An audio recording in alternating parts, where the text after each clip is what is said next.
To our show দাদা। নমস্কার। নমস্কার। আমাদের প্রথম শোয়ের প্রথম অতিথি তুমি।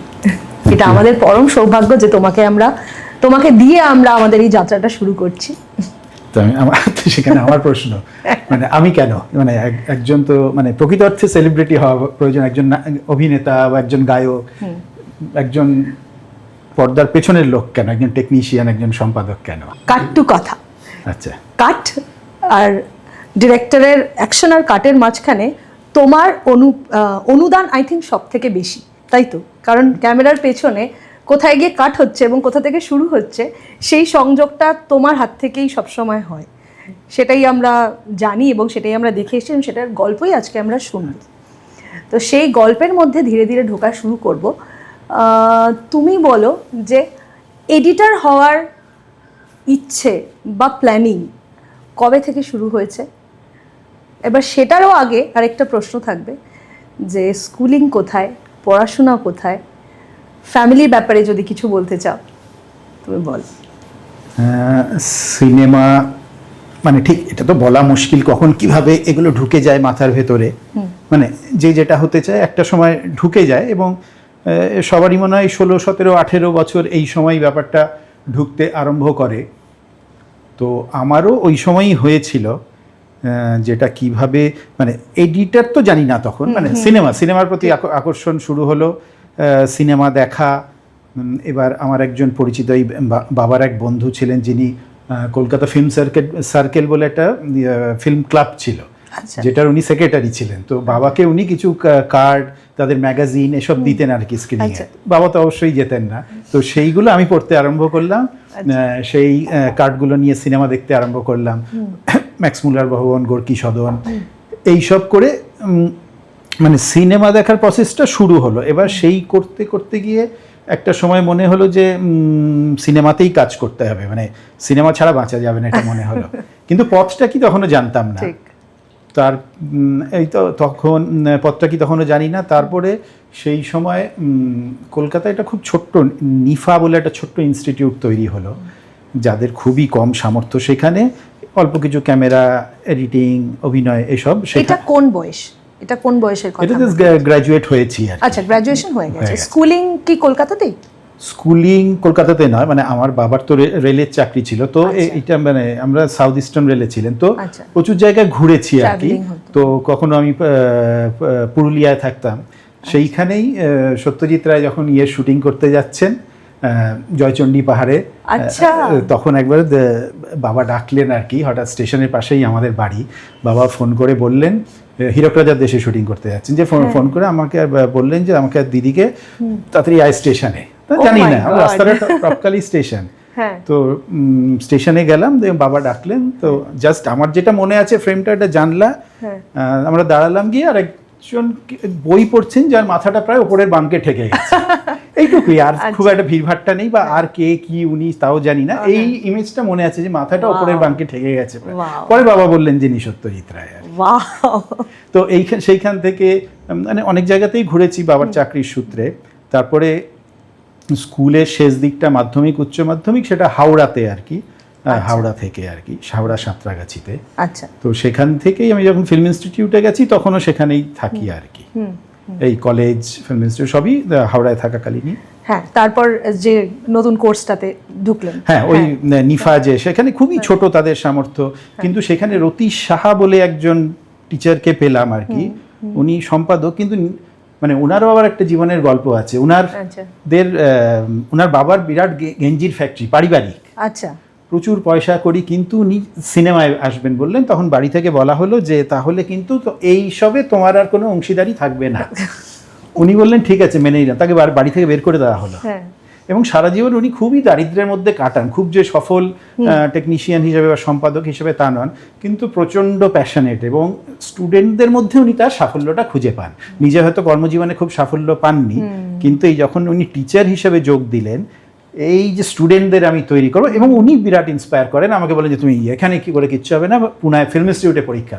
তখন একমাত্র পুনা ফিল্ম ইনস্টিটিউটই রয়েছে, বাকিগুলো হয়নি। সেই ইনস্টিটিউটের অভিজ্ঞতা, সেই ইনস্টিটিউটের ব্যাপারে আমরা প্রচুর দেখি, শুনি, এবং ওই ইনস্টিটিউট থেকে যারা বেরিয়েছেন তারা এক একজন বিশিষ্ট গুণমানের ব্যক্তিত্ব হয়েছেন। তো আপনার সেই ইনস্টিটিউটের স্টার্টিং এবং সেই ইনস্টিটিউটের অভিজ্ঞতা একটু শুনি। সেই ইনস্টিটিউটে আসলে পরীক্ষা দিয়ে যেতে হয়, পরীক্ষা দিয়ে হ্যাঁ, মানে অনেকগুলো স্তরে পরীক্ষা আছে আর কি। প্রথমে একটা রিটেন কলকাতায় বা বিভিন্ন শহরে হয়, সেই রিটেনটা হলে সেখান থেকে পুনাতে গিয়ে 7 দিন থাকতে হয়, ইন্টারাকশন একটা কোর্স হয়। তো যে 7 দিনের প্রতিদিনই সকালে একটা ইন্টারঅ্যাক্টিভ সেশন হয়, ইন্টারভিউ, প্র্যাকটিক্যালও হয় এবং না প্র্যাকটিক্যাল তখন হয়, এবং ওরা কিন্তু চায়ও না যে কেউ প্র্যাকটিক্যাল, এখন অবশ্য সময়টা পাল্টে গেছে। কিন্তু ওখানে কি আপনি এডিটিং শিখতেই গেছিলেন? হ্যাঁ, ওই আলাদা করেই বলতে হয়। আচ্ছা, মানে কে ক্যামেরা করবে, কে এডিটিং, কে ডিরেকশন, সাউন্ড আলাদা, সাবজেক্ট চুজ করবে মানে রিটেনের আগে ওটা বেছে নিতে হয়। হয়। তো তারপরে ওখানে যাওয়ার পরে এটা একটা 7 দিন ধরে একটা গ্রুপ ডিসকাশন হয় সকালে, তারপরে একটা ফিল্ম দেখানো হয় সন্ধ্যের বেলা, পরের দিন সকালে সেই ছবিটা নিয়ে আলোচনা হয়। এরকম দিন সাথে চলার তার সাথে কিছু থিওরিটিক্যাল ক্লাসও হয়। আচ্ছা, তারপরে প্রায় 7 দিন পরে একটা রিটেন পরীক্ষা হয়, তারপরে ইন্টারভিউ হয়। সেই ইন্টারভিউ শেষে বাছা হয় আর কি, 8 জনকে বাছা হয়। আমাদের সময় 8 জন আর 2 জন ফরেন স্টুডেন্ট ছিলেন, টোটাল 10 জন এক একটা স্ট্রিমে বাছা হতো। মানে এডিটিং এই বাছার পরে মানে কিভাবে ওনারাই কি কাজ দেন নাকি নিজেদেরই তারপর কাজ খুঁজতে হয়? কাজ দেয় না, কাজ দেয় না, অনেকে কাজ পায় না। তো এটা বিরাট লড়াই, মানে ওখান থেকে পাশ করলাম মানেই হয়ে গেল। ফিল্ম ইনস্টিটিউট কি করে, একটা জানলা দরজা খুলে দিল আর কি, এবং একটা টেকনিক্যাল একটা সাউন্ড, সেটা মানে খুবই, মানে এখন তো ডিজিটাল আসার পরে যে কারো পক্ষে শেখা সম্ভব, কিন্তু আমরা যখন শিখেছি তখন ফিল্মে কাজ হতো নেগেটিভে। তখন কিন্তু সত্যি বাইরে থেকে শেখাটা খুবই কঠিন, মানে মেশিনে হাত দেওয়ার আগেই 3-4 বছর জাস্ট দাঁড়িয়ে থাকতে হতো। আপনি কাউকে অ্যাসিস্ট করেছেন? সেই অর্থে না, এটা একটা সুবিধা ফিল্ম ইনস্টিটিউট থেকে পাশ করার, অ্যাসিস্ট করতে হয় না সেই অর্থে। মানে ওখানেই একটা মোটামুটি প্রিলিমিনারি একটা প্র্যাকটিস, ওখানে তো প্রচন্ড প্র্যাকটিস, মানে 2 বছর ধরে তো ওইটাই করছি। মানে এখন 3 বছর, আমাদের সময় 2 বছর ছিল। আচ্ছা, তো 2 বছর 3 বছর ধরে সারাদিনই সিনেমা, মানে সিনেমা দেখা, আলোচনা এবং টেকনিক্যাল কাজ। এবং তার মধ্যে ফার্স্ট ইয়ারে আমাদের সবই শিখতে হয়। মানে আমি ক্যামেরার কাজও অল্প জানি, সাউন্ডের কাজও অল্প জানি, সবাইকেই সবটা শিখতে হয়। পুরো বিষয় সাবজেক্টটা বোঝার পর then you have to decide কি আমি কোনটা করব। মানে আগে থেকেই ডিসাইডেড, তবে পুরোটাই জানতে। মানে এই উদ্দেশ্য ছিল ফিল্ম ইনস্টিটিউট তৈরির, যে কোনো 2-3 জন মিলে একটা ছবি বানাতে পারবে, এইটা উদ্দেশ্য যখন প্রথম তৈরি হয় আর কি। আচ্ছা, এবার সেটা কতটা হয়েছে সেটা অন্য কথা, কিন্তু মূল উদ্দেশ্যটা যে আমরা সবাই জানি সব বিষয় যেন একটা পারদর্শী বা ধারণা থাকে যে কোনো ছেলে, মানে ডিরেক্টরের তো অবশ্যই, ইভেন ক্যামেরাম্যানও যেন এডিটিংটা বোঝে, এডিটর যেন স্ক্রিপ্ট রাইটিংটা বোঝে, এইরকম আর কি। আচ্ছা, এই যে একটু আগে আপনি বললেন যে ওখান থেকে বেরোনোর পরেও কাজ পাওয়া না পাওয়া সেটা তো একটা লড়াই, এবং সেটা সবসময় আমাদের ইন্ডাস্ট্রির সাথে এই লড়াইটা মানে সবসময় আছে, সে অভিনেত্রী হোক, ডিরেক্টর হোক, প্রত্যেকটা ফিটার্নিটিতেই তাই। এই আনপ্রফেশনালিজম বা কাজ না পাওয়া, প্রফেশনাল আনপ্রফেশনাল হোক, বাট যেরমভাবে হয়তো কেউ থেকে শিখেছে, কেউ শিখে এসেছে, কিন্তু এই সংগ্রামটা তো সবসময় চলতে থাকে। এই সংগ্রামটাকে কি করে দেখেন? মানে স্পেশালি এডিটরদের ফাইটটা তো আমরা খুব একটা জানতে পারি না, অভিনেত্রীদের জানতে পারি, ডিরেক্টরদেরটা জানতে পারি, কিন্তু এডিটরদের ফাইটটা কি, সেটা কখনো আমরা সত্যিই জানি না। আমারও খুব জানার, এডিটর বা যে কোনো টেকনিশিয়ান না, ফিল্ম ইনস্টিটিউটে থাকায় একটা সুবিধে হয় কি, একটা তো ব্র্যান্ড তৈরি হয়। মানে আমি আসার পরে আমি কাজ জানি কিনা এটা কেউ প্রশ্ন করে না, আমাকে দেবে কিনা সেটা অন্য কথা, কিন্তু এ কাজ জানে, একে দেবো কি দেবো না অন্য কথা। আর না, বহু লোকজনের সাথে আমারই সিনিয়র্সরা অনেকের সাথে যোগাযোগ, যেমন একটা ঘটনা বললে তোমাদের ভাল লাগবে। আমাদের সাথে অর্ঘ্য বা বসু বলে একজন পড়তো আর কি। তো সে কিন্তু ফিল্ম ইনস্টিটিউটে যাওয়ার আগেই সে বম্বেতে অ্যাসিস্ট করতে আরম্ভ করে। তো অর্ঘ্য আমাদের ব্যাচেরই আর কি। তো একদিন অর্ঘ্য নেই এডিট রুমে, বোধহয় হোস্টেলে আছে। ওই সময় দেখছিলাম একজন এলো সিনিয়র, একটু লম্বা চুল করতে করতে এলো, যে আমি নেই, অর্ঘ্য বসু কোথায়, মানে হিন্দিতেই কথা বলছে আর কি। আমি বললাম অর্ঘ্য তো বোধহয় হোস্টেলে, বলে আমাকে একটু নিয়ে যাবি। তো বেরোলাম, কথা বলছি, যে আমাকে জিজ্ঞেস করলেন তুমি কোথা থেকে এসছো, কি করো। আমি জিজ্ঞেস করলাম আপনি কি আমাদের সিনিয়র? বললাম হ্যাঁ, আমি তো এডিটিং এরই সিনিয়র। বললাম কি নাম? বললাম সঞ্জয় লীলা বনসালি। তো তখন উনি হাম দিল দে চুকে সানাম করেননি, ওই জন্য তো বিখ্যাত নন আর কি। আচ্ছা, তখনও আসা যাওয়া করে। তো এই ধরনের লোকদের সাথে ইন্টারাকশন হয়। তো আমি কলকাতায় এসেছি বলে হয়তো উনাকে কাজে লাগেনি, আর কলকাতার যে আমার সিনিয়ররা যেমন অর্ঘ্যকমল মিত্র, রাইট, কবি নাম করা সম্পাদক, ঋতুপর্ণ ঘোষের সম্পাদক ছিলেন। তো মানে অর্ঘ্যদা আমাকে শুরুর দিকে অনেক সাহায্য করেছে আর কি। এবং প্রথম আমার যে আমি টেলিভিশনে কাজ পাই, যে সিরিয়াল, প্রথমে আমি খাস খবর দিয়ে আমার ক্যারিয়ার শুরু আসলে। খাস খবর? হ্যাঁ হ্যাঁ, মানে ফিল্ম ইনস্টিটিউট থেকে এসে একটা নিউজে কাজ করতে হচ্ছে, এইটা সংগ্রামের অংশ আর কি। এটা তো মানে খুবই একদম তো অন্যরকম, প্রচন্ড লড়াই, মানে এসে তো প্রথম, সেটা তো খুব অন্য রকমের এডিটিং না, খবর একদম কিন্তু আলাদা ফরম্যাট। মানে প্রথম 6 মাস কোনো কাজ নেই, বাড়িতে বাবা জিজ্ঞেস করছে আর কি দিদিকে যে কিছু হবে তো, মানে সবারই প্রশ্ন, কারণ সত্যিই তো মানে ফিল্ম ইনস্টিটিউট, সিনেমা এই সম্পর্কে তো সাধারণ মধ্যবিত্ত পরিবারে জানার কথা নয়। আমাদের কাছে একজন এডিটর ওই সময়, এডিটর কেন, যে কোনো কিছুই, প্রফেশন, তাও ক্যামেরাটা কি বোঝা যায়, বাকিগুলো তো, বা অভিনয় কি বোঝা যায়, বাকিগুলো তো বোঝা যায় না। তো এই লড়াই শুরু, মানে এখন অবধি চলছে। তো যে তখন তো একদমই কাজ নেই, কোনো টেলিভিশন চ্যানেল নেই, ছবিতে পেতে অনেক কাজ পেতে অনেক সময় লাগে। তখন একমাত্র মানে ইটিভি শুরু হচ্ছে আর কি, তারা বলে চ্যানেলটা ছিল, এইরকম অবস্থা আর কি।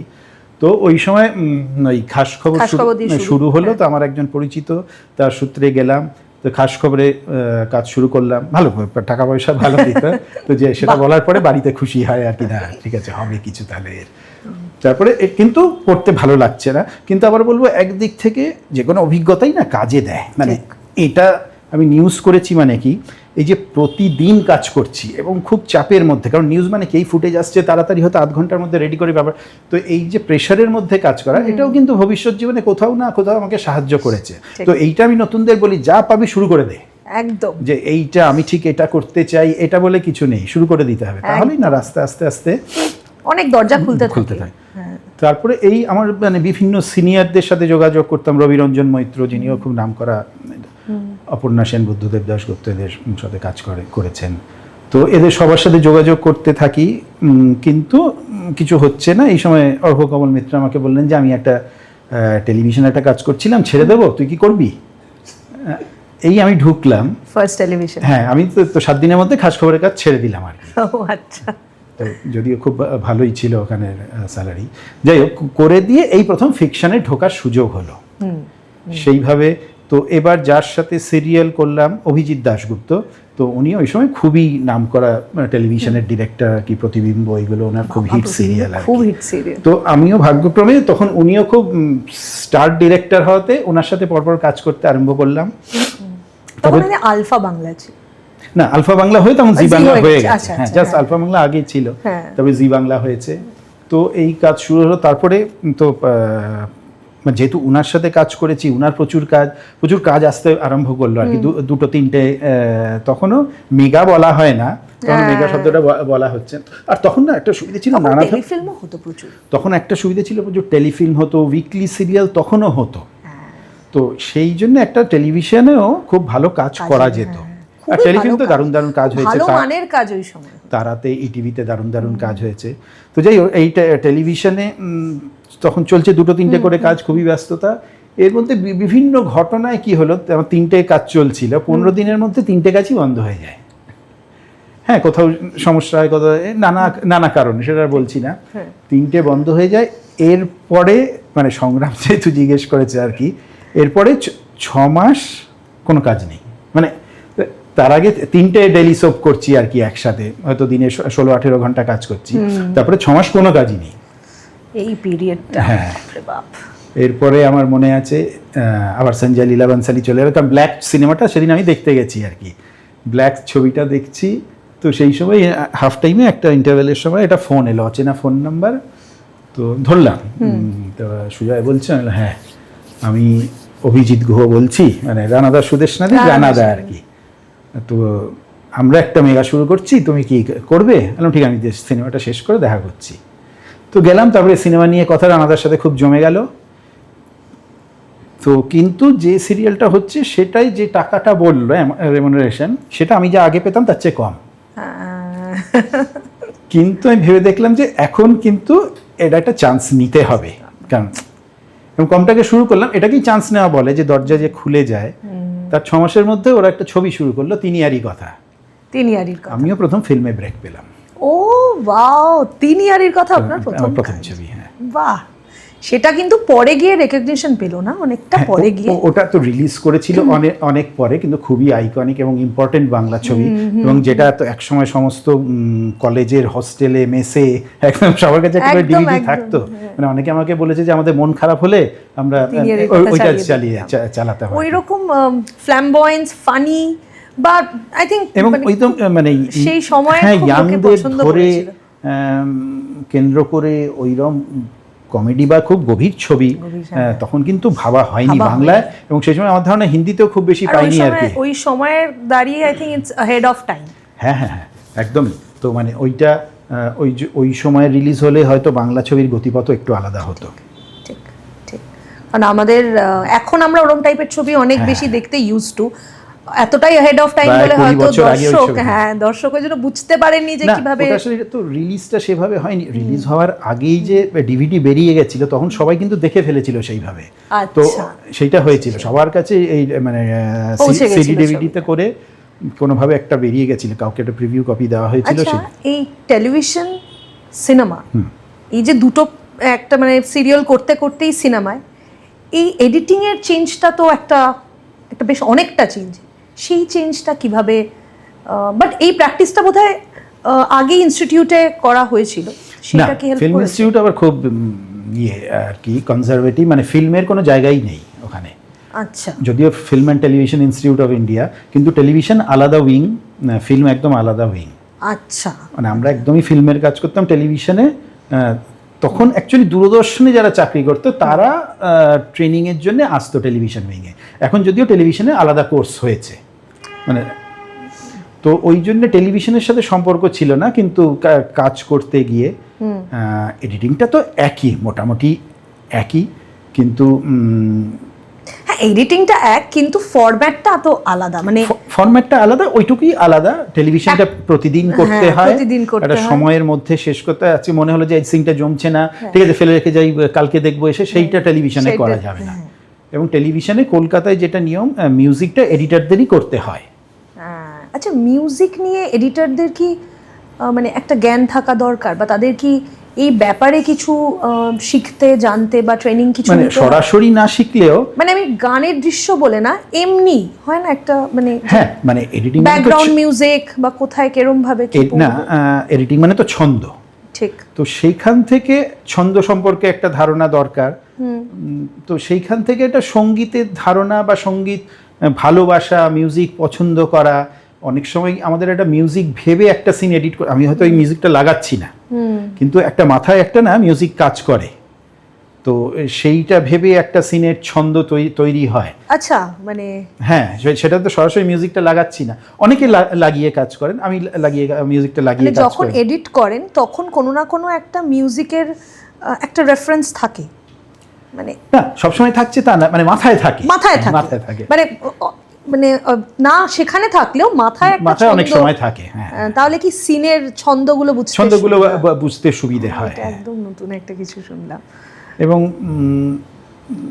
এইটা খুব দরকার। এবং মানে অনেক, এবং মিউজিক ডিরেক্টর যখন মানে বিক্রম ঘোষের সাথে অনেকগুলো কাজ করেছি, উনি বলছেন তুই যেটা করে দিস না একদম আমার বিটগুলো মিলে যায়। তো ওইটা এডিটারে থাকা দরকার, যে মিউজিক তো অনেক পরে হচ্ছে, ঠিক, কিন্তু তা সত্ত্বেও কিন্তু তার ছন্দে মিলে যাবে যে মিউজিকটা কিরকম ভাবে, হ্যাঁ মানে এই ব্যাপারটা কিরকম সিনক্রোনাইজেশনটা অনেক এত প্রায় 3 মাস পরে মিউজিকটা হবে, সেটাও কিন্তু মিলে যাবে। তো সেইটা থাকা দরকার, সেইটা মাথায়, এবং গোটাটাই কিন্তু অ্যাবস্ট্রাক্ট তখন মাথার ভেতরে। এডিটরদের কি মানে এইটার সাথে সাথেও কো ডিরেকশন এবং কো রাইটিং এর একটা প্রপার আইডিয়া থাকা উচিত, কারণ ডিরেক্টরের একটা ভিশন আছে, বাট এডিট টেবিলে ইউ আর দ্য ডিরেক্টর, সেইভাবে দেখতে গেলে ডিরেক্টর সেটা একজন মালায়ালাম ডিরেক্টর বলেছিলেন যে উনি প্রথমে আগে এডিটর ছিলেন, পরে ডিরেক্টর হন আর কি। তো উনি বলেছেন যে এখন ডিজিটাল মাধ্যম আসার পরে এডিটরদের কাজের ধরন পাল্টে গিয়ে যা হয়েছে, এডিটর মানে সমস্ত চিত্রনাট্যের মানে কো রাইটার হিসাবে এডিটরদের নাম যাওয়া উচিত। Editing and co script writer আর কি, সেই হিসাবে নাম যাওয়া। হ্যাঁ মানে গল্প বলা তো এডিটারদের একটা বিরাট বিরাট দায়িত্ব থাকে। হ্যাঁ, কারণ অনেক সময় ডিরেক্টররা বলে না বেশি ফুটেজ নিয়ে রাখছি পরে এডিট টেবিলে দেখে নেবে, তো ওনাদের হাতে ওইটা থাকে যে হ্যাঁ অফকোর্স আমি জানি স্টোরিটা, আমি পুরো আমার মতো করে নিয়ে রাখছি যতটা বেশি হয়। আই থিঙ্ক বেশি থাকলে ফুটেজ তখন এডিটরদের অনেক সুবিধা হয় সেইটাকে আরো নিজের মতো করে। খালি ফুটেজ বেশি থাকছে মানে অনেক দৃশ্য থাকে, অনেক অপ্রয়োজনীয় দৃশ্য, লেখার সময় না বোঝা যায় না পুরো। লেখার সময় ছবিতে দেখলে কি হবে, অনেক সময় কিছু দৃশ্য না দেখেও বা খুব অল্প দেখেও একটা মানে পাওয়া যায়, কিন্তু লেখার সময় না অনেক লেখা হয়, তো সেইটা এডিটিং এর সময় আইডেন্টিফাই করা বা বোঝা, এবং কোন দৃশ্য কতটা থাকবে, কোন দৃশ্য না থাকলেও চলবে, কোন দৃশ্য হয়তো শুরুর দিকে, এরকম হয়েছে অনেক বড় বড় ছবিতেও হয়েছে যে অনেক হয়তো আগের দৃশ্য চলে গেছে অনেক শেষে, এই যে মানে যদি বলা যায় না আমাদের ছবির চেয়ে গ্ল্যাডিয়েটর তো সবার দেখা আর কি। তো গ্ল্যাডিয়েটরের যে এই যে হাতের যে শটটা রয়েছে না, এই যে ফুলের বাগানের মধ্যে দিয়ে শটটা রয়েছে, সেটা কিন্তু যেখানে রয়েছে ছবিতে সেখানে ছিল না, অনেক পরে ছিল, কিন্তু সেটা দেখা যাচ্ছে কিছুতেই ইম্প্যাক্ট তৈরি হচ্ছে না, তখন কিন্তু এডিটিংয়েই ওই সিনটাকে তুলে আনা হয় এখন যেখানে আছে আর কি। তো এইরকম যে কোনো ছবিতেই মানে হ্যাঁ এখন অনেক রকমের হচ্ছে না যে পুরো স্টোরিটাকে আগে একটা শর্টে দেখিয়ে দেন স্টোরিটা স্টার্ট হচ্ছে, মানে সেই রকম ভাবে গৃহপ্রবেশের কথা বলছি। গৃহপ্রবেশের যেমন এই যে শুভশ্রীর যে হাজবেন্ডের পার্টগুলো কিন্তু ঠিক ছিল না, বা অতটা ঠিক ছিল না কোথায় আসবে, আচ্ছা ছিল একটা। হ্যাঁ, তারপরে এডিটিং কিন্তু ওইগুলো যেখানে যেখানে এসছে সেখানে সেখানে যতটা না হলে নয় আর কি হাজবেন্ডের না, তার চেয়েও কোথায় কোথায় আসাটা, মানে স্ক্রিপ্টে যেখানে যেখানে আসার কথা ছিল সেখানে সেখানে কিন্তু আসেনি।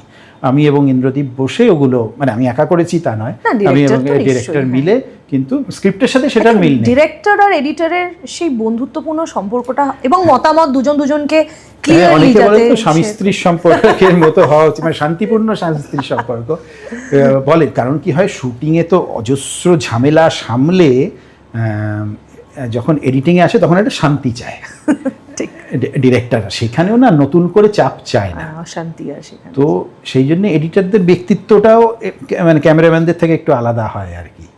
হ্যাঁ, তো কারণ আমি ওখানে আবার এই ডিরেক্টরকে কনফ্রন্টেশন দিলে হবে, তার একটা শান্তিপূর্ণ ঘর চাই, তো সেইটা। এবং সেও তো অনেক জানে, অনেক ভুলভ্রান্তি করে এসছে, অনেক জিনিস চেয়েছিল করতে পারেনি, ভেবেছিল হয়নি, সময় অর্থ, তো সেইগুলো একটা সাপোর্ট না পেলে তো সেইটা এডিটরকে দিতে হয়, ডিরেক্টরকে। কার সাথে খুব মতের মিল এবং অমিল মোটামুটি ফেস করা হয়েছে, মানে যতটা বলা সম্ভব? না, অমিল তো অনেকের সাথেই হয়েছে, অমিলগুলো। আর মানে অমিল এটা তো একটা ভালো প্রজেক্টের জন্য হচ্ছে, ইটস নাথিং পার্সোনাল, যা হচ্ছে কাজের জন্য হচ্ছে, তো সেটা তো আই থিঙ্ক আমি যতদূর জানি অরিন্দম শীল, অভিজিৎ সেন।